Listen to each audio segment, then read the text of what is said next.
All right, welcome back.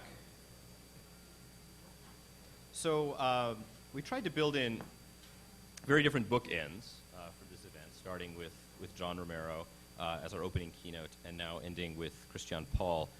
One of the perspectives that we've seen over the course of the last few days is that of having two modes of work.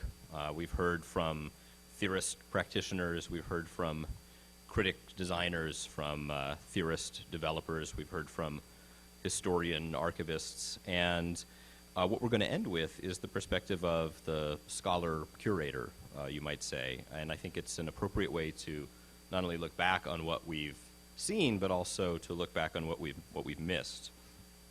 Christiane Paul is a professor of media studies and also director of the media studies graduate program at the New School for General Studies. And she's also adjunct curator of new media arts for the Whitney Museum.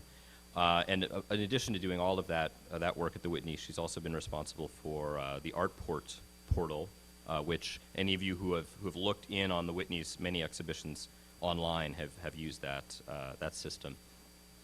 She's the author of Digital Art, which was initially released in 2003 and then re-released 2 years ago in an updated edition.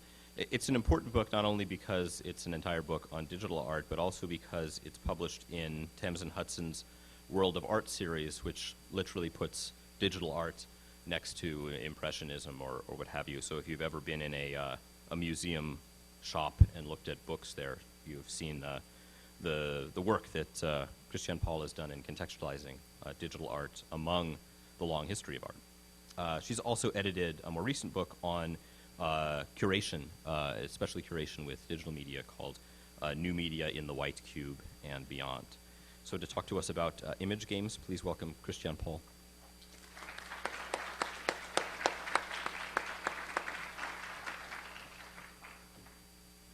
Thank you very much for staying through 2 days of conference here. I couldn't resist picking up on Ian's From Doom to the Whitney reference, and putting up Doom and the Whitney. How closely related the two of them are is arguable and very subjective. When Ian invited me, he actually asked me to talk about games in a gallery context and how they should be presented, how actually the connections work. And I said, oh, can't I talk about aesthetics? I've talked about this issue way too much, and it bores me. I've given dozens of talks on it, literally. And one of the problems here is that there is nothing specifically to say about games, because putting games within the museum context or art gallery is not any different from putting any kind of digital new media art into the museum context. What I'm going to do is try to talk about all of it and try to tie up as many loose ends and respond to questions as have been left out there. So as to art historical connections, we heard a lot about the representations of games throughout centuries of history, which I think testifies to the enormously important role that games and play have played in the history of art. Surrealist games haven't been talked about too much. The surrealists actually used games as research method, but we've heard a lot about the situationists and particularly the instruction and rule-based art of Dada and Fluxus that is closely related to the history of games. And I don't think that we're imposing this history on games, that there is actually a very strong connection. And all of these connections have already been explored in many books and at many conferences within new media art history. So there's nothing new to it on that front. Marcel Duchamp, as many people pointed out, has been emerging as the patron saint of this conference in many ways. And this particular nude chess game has actually inspired many generations of students to reverse it. Naked male students playing with a dressed female. Lots of pieces out there. We've heard about the exquisite corpse game of the surrealists, which I think nicely captures some tendencies Fluxus and George Misunas in particular have been mentioned a lot. Guy Debord's Kriegsspiel hasn't been. He did this war game, Napoleonic game, in 1978, and RSG and Alex Galloway actually updated it, and Debord's widow sued him for it, and there was this ongoing legal battle about it. All of this has been discussed and explained in Mary Flanagan's critical play, which I recommend as a background history on all of the art historical issues in particular. So I want to talk a little bit about taxonomies of game art, and I mean taxonomies in a very tentative way. I don't want to put games into boxes, but I think certain kinds of categories are always helpful in talking about aesthetics. And I want to return to some of the discussions about are games art or not. What I see as game art is aesthetic and or critical engagement with games. Games are not art per se. Games can be art. And in that they are not different from any other medium. I doubt that any of you would put American Pie or The Wedding Crashers, into the history of great cinematic masterpieces and go to the Guggenheim to see them. That is simply not the case. And we have to make a distinction, as has been pointed out, between graphic arts and fine arts. And I don't want to get into a discussion of high-low. Those distinctions do not exist for me. For me, it's simply different. Fine art is different from art as craft. You can see a brain surgeon as an artist. So even if you see in a game art, in visual elements, in the worlds, in the creative exploitation of technology, in the game design and in the player activity, that does not necessarily make the game fine art. And I would say all of that for Doom, for example, which I would not call a piece of fine art, and that's fine, And I see all of the art aspects of it. And Tale of Tales, no matter if they like it or not, in my opinion, meet all the criteria for art. For me, their games, and I can't think of an exception, are great artworks, and The Graveyard has been one of the most profound art experiences I've had in recent years. So there are different approaches to or forms of games as art. Original games can be art, do not have to be art again. And games or game engines can be a medium for making art in various ways.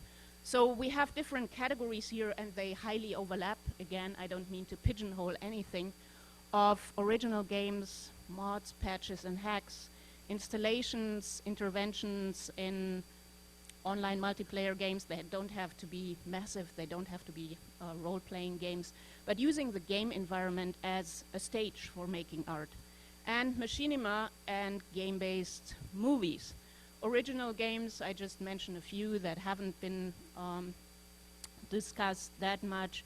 Natalie Bookchin's Metapad, which critically engages the biotech industry, where you create your little pet and actually feed it, take care of it to turn it into a productive worker. It was actually amazing how this game was abused and how people tortured their metapets and proved to be the most horrible capitalists out there, and that raises a lot of questions about the design of the game. Or Josh On's anti-war game, or Robert Nidafer's WTF, which is a World of Warcraft version. Only it's people such as Marx and Freud being trapped in World of Warcraft. And I would put Tale of Tales pieces in that category. That also makes a point, in my opinion, that games do not have to be stripped of their gameness to be art. I think that simply is a misguided statement. Original games can be art.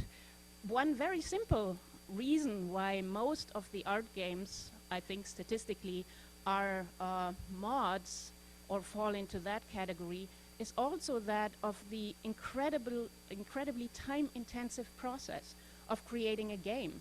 Very often artists don't have the time or energy, or it's not their process, to devote years of their life to develop a game and assemble a team. I think that distinguishes them from the industry to some extent. So it's simply a little easier to do a great mod rather than an original game. And that doesn't mean that artists aren't doing it. You have the mods, patches, and hacks. And again, I would say mods are not a fear of games. They aren't as experimental film is not a fear of Hollywood. You know, you cannot tell an experimental filmmaker, oh, you're just afraid of making a Hollywood movie. No, the experimental filmmaker is just doing what an artist is doing, and that's what artists are doing when they create mods. And how, as an artist, could you miss the incredible opportunity for the creation of abstract art and environments that mods offer? And for me, it's just incredible fun to, quote-unquote, play as different an experience as it is, something like SOD, you know. So, again, these two have been talked about a lot. Installations, quite a few games are created from the beginning as an installation-type environment. On the top left, you see a shot of an exhibition I curated for the Laboral Arts Center together with Jemima Relly and Charlie Gear a while ago, which was called Feedback, and it was not a game show, but a show on the history of new media art. Just coincidentally, what you're looking at here to the left is actually slightly cut off a projection of Rauschenberg's Open Score, which has been mentioned a lot, and Mary Flanagan's Giant Joystick as a social sculpture. And then in the foreground, Ido Stern's Fort Paladin, America's Army, which is kind of hacked, short-circuited to have America's Army play itself. And this shot actually nicely makes the point about the art historical connections of game art. So this particular exhibition built a history from instruction-based, rule-based art to the open systems of games to telematic connections and open systems of that kind. And on the lower floor, we had the history of optics and kinetics and the cinematic apparatus with works by Duchamp, Moholy-Nagy, Tinguely, Pike, and Jody's Max Payne, Cheats Oni, Cory Arcangels, I Shot Andy Warhol. So I think all of these are very closely connected in art historical terms. I put Cory, the work that has been probably discussed most, into the installation category because this is how it should be shown. It is not a video. It should have the Nintendo system exposed, probably even the cartridge sitting there, and various kinds of projections to make clear what this is. It's not a video. It is actually a re-engineered Nintendo cartridge. So then we have a lot of interventions in online multiplayer games. I'm just using two as an example here.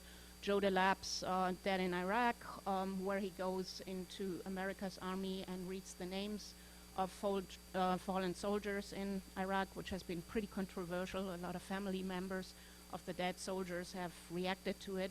And his Quake Friends, where he examines the clash of entertainment systems and actually had episodes of Friends performed in Quake. Needless to say, you don't get very far because you're immediately, Joe is being shot after, 3 words, but that in and of itself made the point of these clashes of paradigms.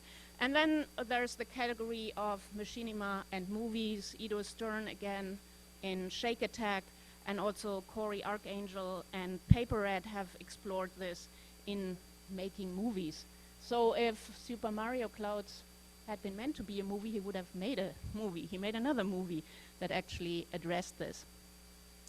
So this is by no means a statistic, but I think the classic games that have been referenced and modified just testify to the enormous impact of games on art and visual arts. This is unofficial statistic, but I think Missile Command, Space Invaders, Pong, and Mario are probably among the most referenced games of that category, and Castle Wolfenstein and Quake in particular would also lead that category, I would say. I want to talk a little bit about image spaces and how image spaces are fused in games. And my point here is not to say again that, oh, in order to belong into an art context, you should strip games of their gameness. The point I want to make is that games, in very, very interesting ways, challenge representation, the representation we've been used to for centuries. And I think that's a big issue for the art world and for understanding how games fit in and what they are. You may be familiar with John Gerard's works, all of them created in game engines with game technology. On the right you see his watchful portrait, which appears as a kind of photographic portrait if you first see it. But Caroline opens and closes her eyes with the cycle of the sun and the moon, because it's real-time connected. And what draws a wow from everybody not familiar with this is the fact that once you move the frame around Caroline, you actually move around her in 360 degrees. And I'll just quickly show a part of the dust storm, just to give you an impression for those of you who haven't seen it, what it actually looks like when you move the frame around. So the Dust Storm series recreates the famous storms in the Dust Bowl way back when. So John Gerard starts with a photographic image, then recreates the scene, and the storm is a real-time particle system. I think it took about 6 months with a team of 6 people originally to develop this real-time particle system at Ars Electronica. So this just to give you an idea. So as you move around the frame, this is what you would actually see. And I think for image spaces, there is something very interesting going on here. Because on the one hand, you seem to have a photographic frame. On the other hand, there's a highly cinematic quality to this. So the relationship between framing and perspective changes, and not only that, it is the user moving a frame that creates this kind of camera movement or change of perspective. And that is something that art historically we haven't really seen before.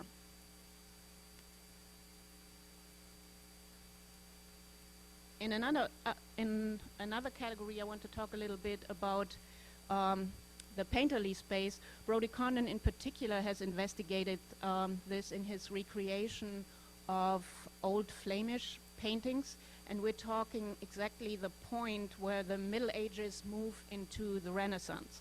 So what you see here is resurrection after bouts, and on the right you see the original painting. And again, I'll just quickly move out of this and go to the movie, which makes it more obvious what this looks like.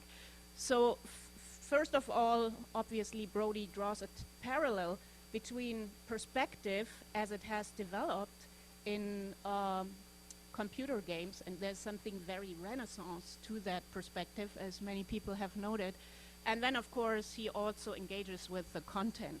So Christ here obviously is not rising from the tomb anymore. What you have here are very explicit references to drug use and abuse. So the whole idea of spirituality and contemplation has actually moved to another level. And this drug usage is something that very often surfaces in Brodie's works. But again, important is that you see quite a redefinition of the image space in connection to painting, for example. So in this case, again, framed but cinematic and referencing the history of painting and perspective. Cinematic, there are many pieces you can reference here that play with how cinema has been changed or how the moving image has been changed. One of them being RSG's prepared PlayStation, picking up on John Cage's prepared piano. So in this case, you have a rubber band around the controller that is fixing, God damn it, sorry, I can't, Tony Hawk, I couldn't think of Tony Hawk, fixing Tony Hawk on the railing at a point where the architecture of the game breaks apart. and RSG have done that with several games. What makes this successful or not is the control over camera you have in each respective game. And I think that's really something very interesting to note. How much do you think about the camera movement within a game and what opportunity it gives you? The more control over the camera you have within the game, the better chances you have of doing this kind of crack of the image architecture. So Tony Hawk here is forever frozen in this no man's land between architecture and the real. And then other pieces by Brodie Condon also pick up on these ideas you probably all have seen. Karma Physics Elvis, which uses the Karma Physics ragdoll system, to have this twitching Elvis forever caught in a fog. And I recently talked about this at a Whitney curatorial meeting, and very quickly I noticed how I lost everyone. So I was really kind of praying someone teleport me out of here, hearing myself talking about Karma Physics ragdoll system, dead people, Elvis, and I was just floating in space with Elvis completely lost. And it was a humbling experience and made me very aware of just how challenging these image spaces are for traditional curators to understand. Okay.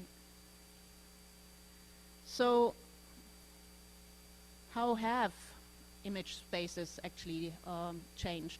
And I'm just throwing out a few things which may seem banal, but I think are very profound. There has been a change from 2D to 3D in the representation of, let's say, something that seems to be painterly and photographic, but still there is, I think, this disturbing element to this very banal switch on some level. The deconstruction of representational architectures in pieces like the one by RSG are very often hard to grasp for people who are coming from a traditional understanding of art. The relationship between framing and perspective in all of the pieces I just showed, and John Gerard's in particular, also profoundly changes. You have something that seems framed at a specific spot, yet gives you a different perspective and allows you to change perspective as the viewer. So what a cinematic movement has become is a move from an indexical recording that we have in traditional film, for example, to real-time, algorithmically, on-the-fly generated image spaces. And that is something that I think is mind-blowing for a traditional art understanding. Most people who are coming to a museum space who do not much about new media art or games will assume that what you're seeing, what they are looking at, is a recorded loop, is an animation. 99.9% of people not familiar with any of this walk away from it thinking that, for example, Karma Physics Elvis or all of the other pieces like Resurrection After Bouts are actually loops, cinematic loops that are playing. And of course that's a misunderstanding of what the artists are really trying to do here. And then the element of user control and agency is of course a big change. So as Ian mentioned, I edited a book a while ago on new media in the white cube and beyond, and this is not devoted to games per se, although it contains a case study of by Tilman Baumgartel and Hans Christ and Iris Dressler on their show Games, which they curated for hardware in Dortmund in Germany. So that's one of the case studies in the book which talks a little bit more specifically about translating games into a gallery environment. But I want to talk a little bit about all these challenges in general because they really apply to games as to any other piece of new media art. And it's the characteristics of new media that actually pose a challenge along the way, and each and every characteristic poses these challenges. So first of all, works of new media and games, everything I'm saying here applies to both, are process-oriented, they're time-based, they're dynamic. This type of work is always difficult to show in a gallery. I think people look at videos in a gallery space for an average of 2 minutes. Obviously, your game needs a lot more engagement, so how do you encourage that? Again, the fact that pieces are networked, real-time, or telematic, runs completely counter the whole concept of the white cube as a space for contemplation. So one of the big challenges in bringing games or new media into the gallery space is, well, how do I make clear to the viewer that this is a networked online game? That it's happening real time, is not pre-recorded, that it's telematic, connecting different locations. Then interaction and the participatory or collaborative and performative nature of games and new media art are also very hard to get across in a museum.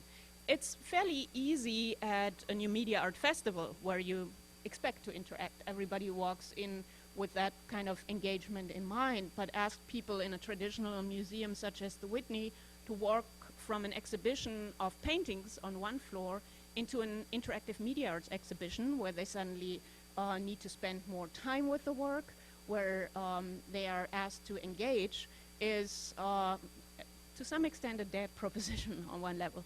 You need an enormous amount of encouragement, be it through the interface, be it through docents or other facilitating methods. As a curator of games and new media art, you're creating experiences. You're not putting art objects into a space.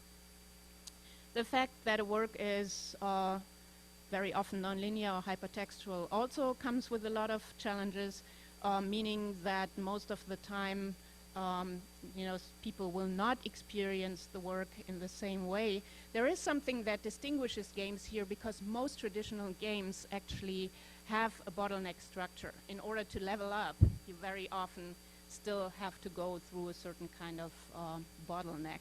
And that may not be the case in other new media artworks.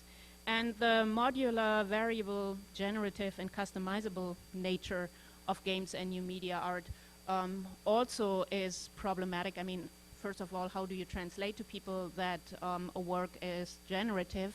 On the other hand, there's a lot of potential in that because you can really configure works for a museum space. There is no silver bullet. There is no one way of successfully translating a game into a museum.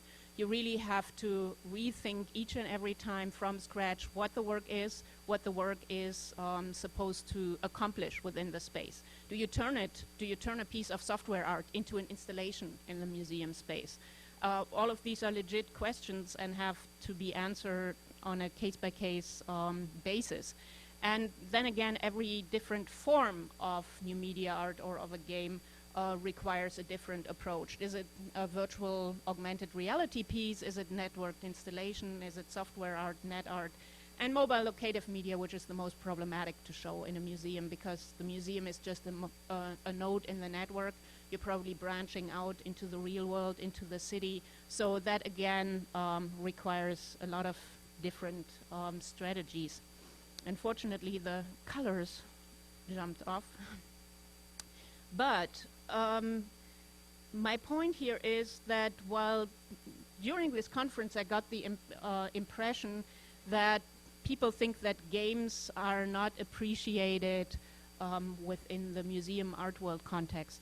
I think the correct picture here is actually new media art and digital art is not at all integrated or represented within art in general, and games have actually fared the best among all areas of new media art so far.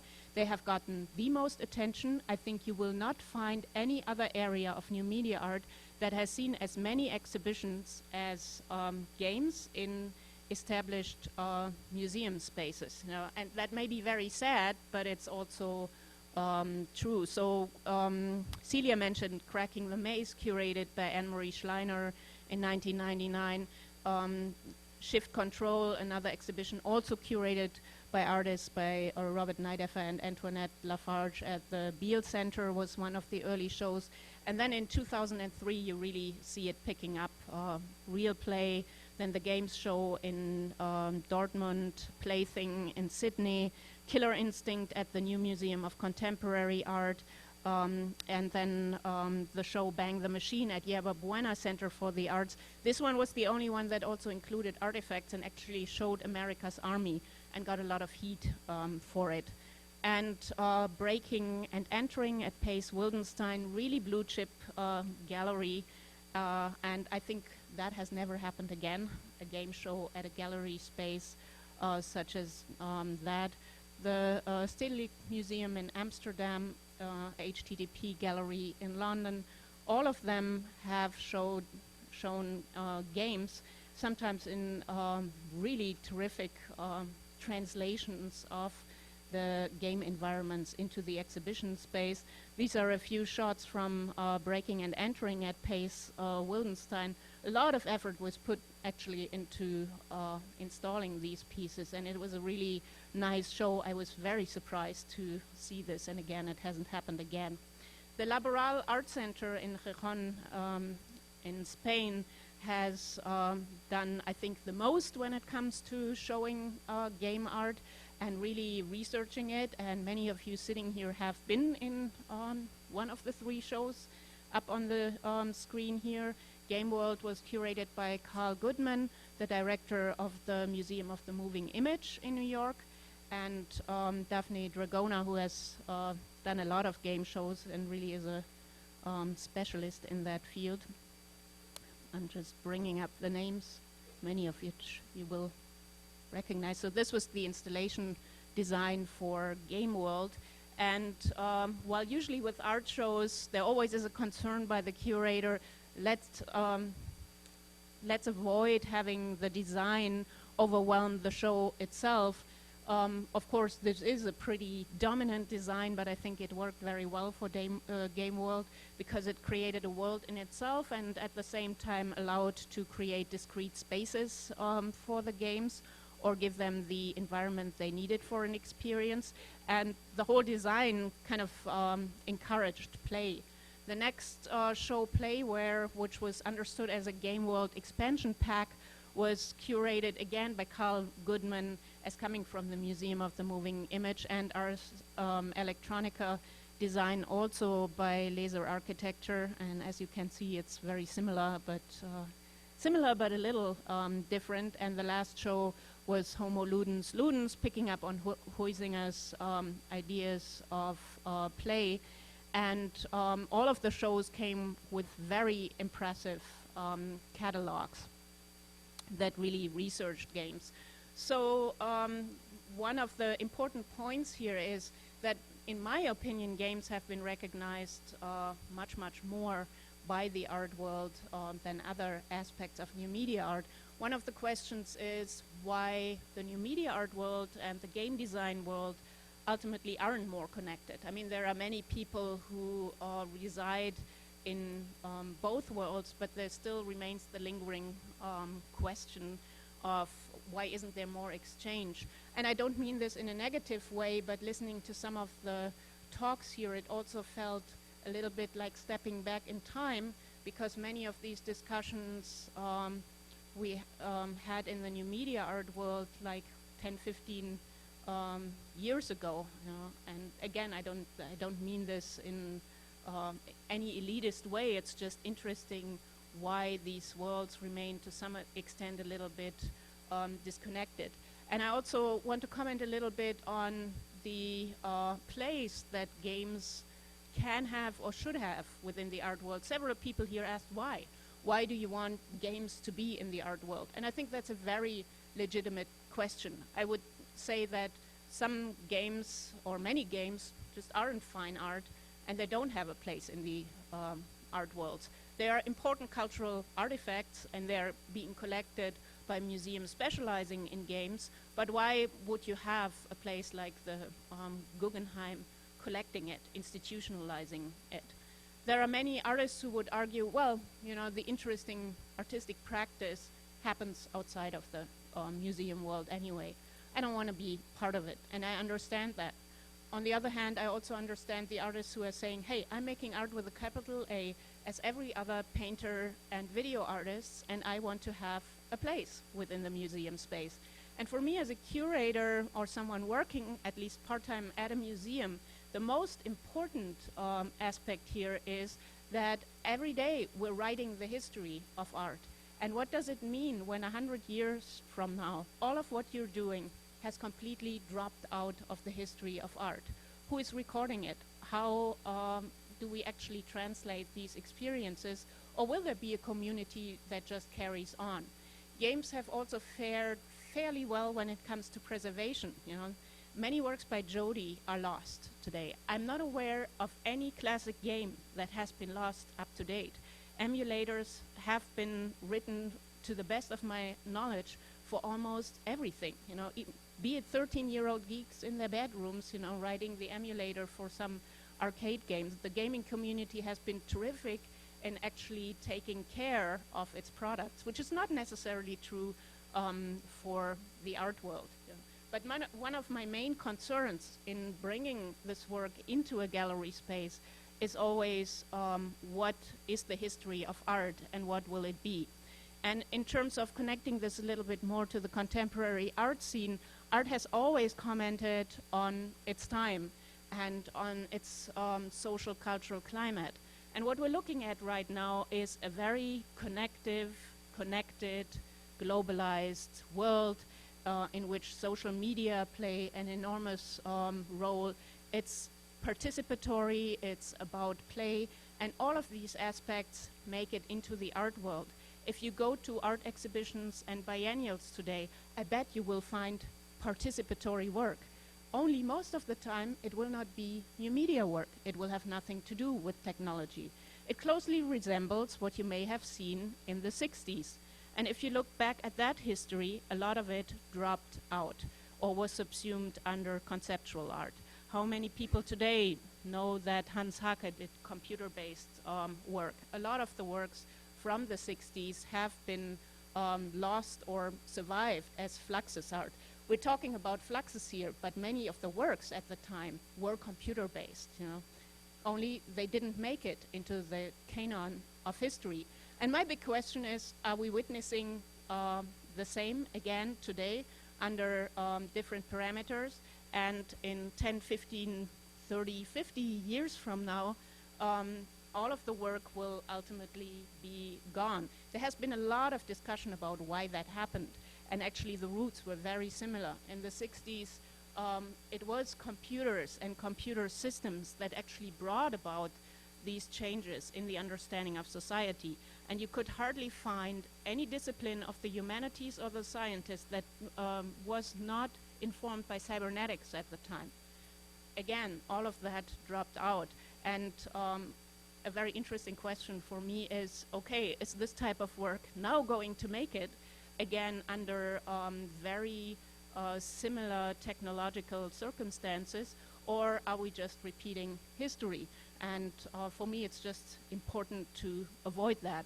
And I'll end it here, although I could continue with some other aspects if you want me to.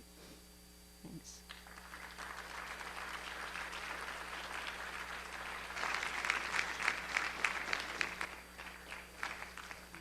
Okay, we'll have time for 5 or 7 minutes of questions. Hi. Do you feel like the Whitney's integration of new media art into its exhibitions has expanded the museum's public?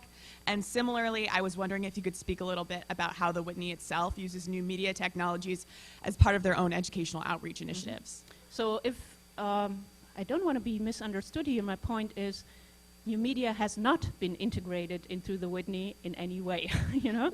So that's what I'm trying to do, but there is no integration on any level of new media into the Whitney or any of the major fine arts museums today. New media technologies are increasingly used for infrastructure.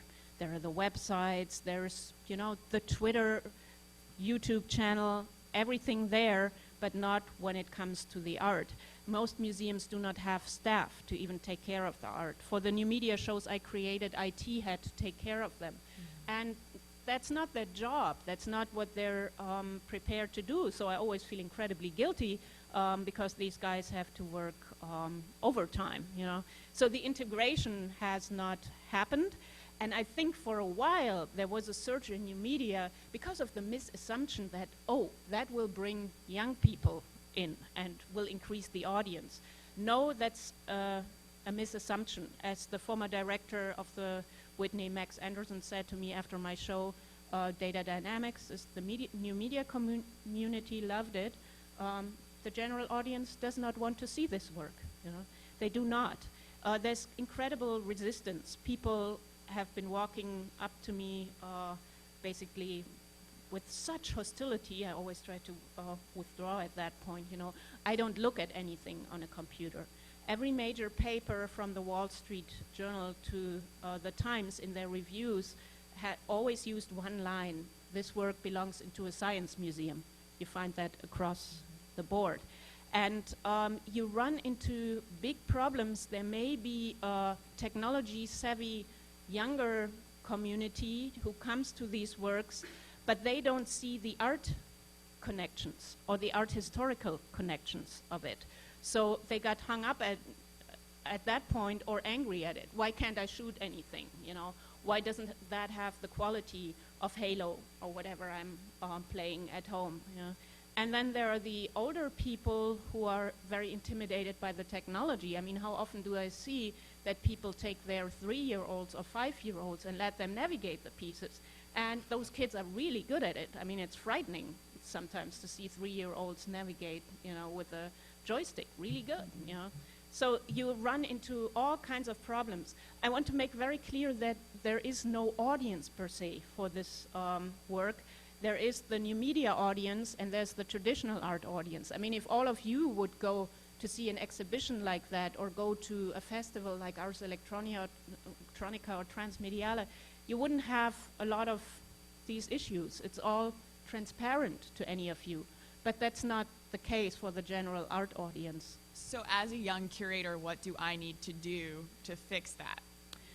As a young curator, you need to come up with a strong concept. You need to be very aware of your context and your audience. What are you curating for? Is it the Guggenheim? Is it the Whitney? Or is it Transmediale? I do very different shows for these environments, respectively. And I'm very aware of which pieces can fly. It's horrible to say that because that should not be the judgment on good art, But when I made selections for the Whitney Biennial, for example, I could easily come up with a terrific selection of art of 12 pieces for that show, and I knew that each and every one of them would be a complete turn-off for the average audience.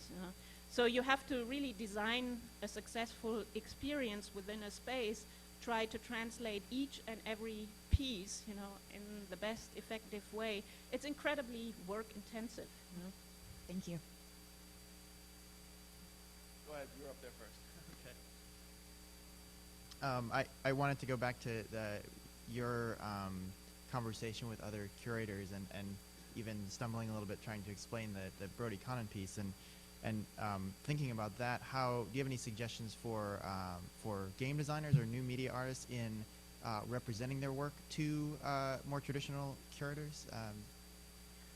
Well, it's incredibly difficult. I always tell artists, do not ever bend over backwards to make your work understood by, that community. Make the art you want to make, regardless of what it is. Unless you're just dead set on, I compromise heavily on, the game design or whatever just to make it into the art world, If that's how you want to go, that's fine. Of course, you don't want to be condescending, and basically explain everything, but you need to provide a lot of background. And very often that still won't help because, as someone said in the last couple of days, we have been looking at paintings for centuries, and this is really very new work, and people are still struggling with it. And going back to the karma physics, to the Brody Connon piece, I realized that probably none of the people sitting there had ever played a game. So they did not see the connection between the karma physics system and dead people, and also missed out on the complete humor of it, because Brody plays both worlds. He plays the game design world, and he plays the art world and pop culture and Warhol and Elvis, but none of them, I'm very sure, saw the humor in all of this. So you definitely need to create an art historical narrative somehow for these image spaces, I think. Thanks. Earlier on in the talk, you put up this slide that had a list of things that made new media art and game art in particular difficult for the art world to sort of get its head around. Yeah. And the first thing on the list was something that struck me as odd. It was the transition from 2D to 3D. Yeah. And I guess if you look at especially modern art, there was this people embraced the picture plane for the sake of the picture plane, like paint is paint, canvas is canvas. Let's stop making the windows into worlds. But before that, I mean, there's this long history of at least 3D representation on these 2D canvases, and you put up the Renaissance example. Yeah. And then also for video art, any representational video art is shot of 3D objects, and there's sculpture and all these other things. I mean, most of this video game art is a 2D presentation of a 3D space using perspective to make the illusion, the trompe d'oeil of 3D. So why is the 3D hard for people to grapple with in video games and new media art? I think it's the subtlety of the changes that happens. I mean, was as confusing to me as to you. I never would have expected that. And there is precedent, but I think it's the combination of all of it that makes it so difficult. We're not in the Renaissance anymore, and if you're talking about video or film for that matter, you have more of an indexical representation of the 3D world into more of a 2D surface. But what real 3D means in that context is it's on very shaky ground. And even more the construction of worlds, how they are constructed, that they may be constructed on the fly, that they're not a video, and what these spaces of representation mean. And of course, they don't necessarily live up, although video games have become more and more cinematic, to the quality standards of the HD cinema space. And that leads many people to just judge this as ugly. I mean, it's amazing how often I hear, "Oh, this is really ugly," and to me that I can't even begin to understand where that ugliness starts or why it isn't beautiful. So I think it's very subtle, and you learn a lot by talking to people. It's very confusing. Okay, we're going to stop Q&A here, and let's thank Christiane Paul first. Wonderful talk.